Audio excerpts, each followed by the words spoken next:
this blurry? What do we think? I think it's okay.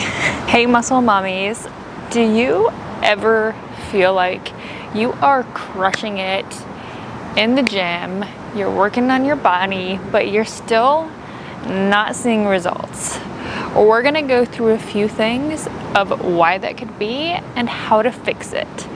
So we'll talk about this through my framework, which is build it, our workouts, fuel it, our food, and live it. Of course, our lifestyle, right?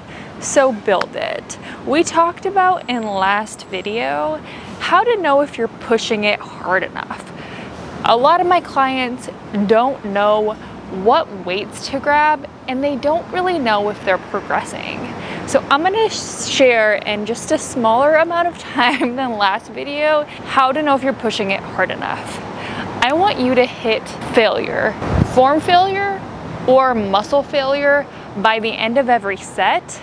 And I want you to try to reach this in 3 to 4 sets. So how do we do this? Well, if you're pretty new to this, you might need to just take a while to learn your form. Hire a coach, hire a trainer, take your time to learn it in some way or another, maybe with free resources out there. That's crucial so that you can progress safely and effectively. Once you have the form right, then you know how hard you can push it, because you're gonna have to fight the tendency to cheat at the end of the set. It's gonna be so heavy that the reps start going slower. It's going to be a challenge. You're gonna wanna quit, and you're gonna either wanna use momentum or recruit other muscle groups in order to complete the rep. That is when you're done, when you physically cannot eke out another good rep without cheating, compensating. Your muscle just can't do it with the same range of motion, the same, like say I'm doing a row, you're still getting the full row with good form. If I'm starting to cheat, I might use my whole body to row. You want to stay sturdy, you want to keep good posture and complete another good rep, and that is how you know that you've hit the end of the set. So let's say we're going to do 4 sets. You start the first set with the weight that you could do, you think, for around 10 or 12 reps. You want that to still be challenging. Then you're gonna rest 2 minutes. If you wanna gain muscle, 2-minute rest.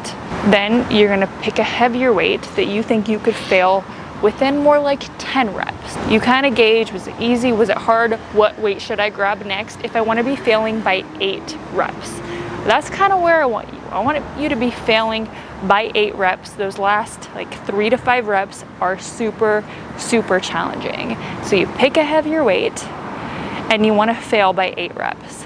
If you do it in 3 sets and you are done, then you can stop there. Let's say you're progressing. Maybe you're going to do a 4th set. Or let's say that you didn't quite hit it by 3 sets, like you still had more reps in the tank, then you can pick a heavier weight and then try to fail by 8 reps. That is how I do it. There is no one right way, but I like the descending reps and ascending weight model. That's gonna help you kind of warm up, get your mind right, get your form right, and then just have those last 2 sets be like all out and done really well. Then you have to write down your weights. You have to make sure you know what you're doing every week in order to get better every single time. So I have my girls use an app. My app tracks everything for you, and that is the beauty of it. If you know exactly how many reps and how much weight you did the week before, you know how to try to get 1% better every time. If you're doing the same exact weight and reps and you're not getting better at form every time, you are not progressing and you are gonna halt. So often you can do more than you think you can. I was at the gym today, I'm still in my workout clothes, I did a back workout. I thought I was done by 8 reps. There was a trainer who was in the gym and he often comes over and pushes me, and he made me do 2 more reps and I could do them. So your mind will quit before your body does. So I want you to just know that about yourself and see if you can get those last couple reps, and you'll get better at pushing yourself over time. It helps to have a community around you, a coach, just other people doing the same thing as you that can help you get better over time. That also helps. So that's what we're gonna say about Build It. There's other things you could be doing wrong. You could be doing too many exercises, not the right exercises for your goals. You might not be resting enough, stuff like that. But if you have a good program and you just want to know how can I bring up the intensity, that is a good way to be able to do it. Okay, so we went over the Build It. Are you pushing yourself hard enough? Second is, are you eating the right amount of calories and enough protein? Let's talk about macros first. Most people, unless you're like a bikini competitor, don't need to over obsess about counting the carbs and the fat. If you're not used to it, or you just don't want to be that particular, just focus on protein. It's the #1 macro for building muscle. We love that. For fat loss and for satiety, for getting full. And it's just not usually the first one that like helps a meal taste better. So it's harder to like get that in if you're not used to it. You actually have to go through a period of tracking it. So I don't track all the time. I'm pretty intuitive with it, but actually right now I have this goal of like just doing a 5-month challenge by my birthday. In 5 weeks now, I turned 30 and I'm just like, oh my gosh. So I don't know, it just motivates me to want to be better. So I'm doing like a 5-week track everything through MyFitnessPal, make sure I'm getting enough calories and make sure I'm getting enough protein, because I did not see any results because I was eating too little and I did not worry about my protein at all. I kind of thought I was eating well, healthy, balanced meals, but until you count it, you are not going to know. If you've never done it before, take some time to just do it. It sucks in the beginning. I honestly hate doing it, but you need to learn, and the only way to learn is to actually write it down. To build muscle, you have to be in somewhat of a surplus. Yes, you can be at maintenance. It just takes a lot longer, but if you're under eating, your body has no extra fuel to actually recover and build that muscle, and so many women under eat. And that's going to rob you of any gains, and that's probably why you haven't put on any muscle, but you're crushing it at the gym, is you're just not eating enough.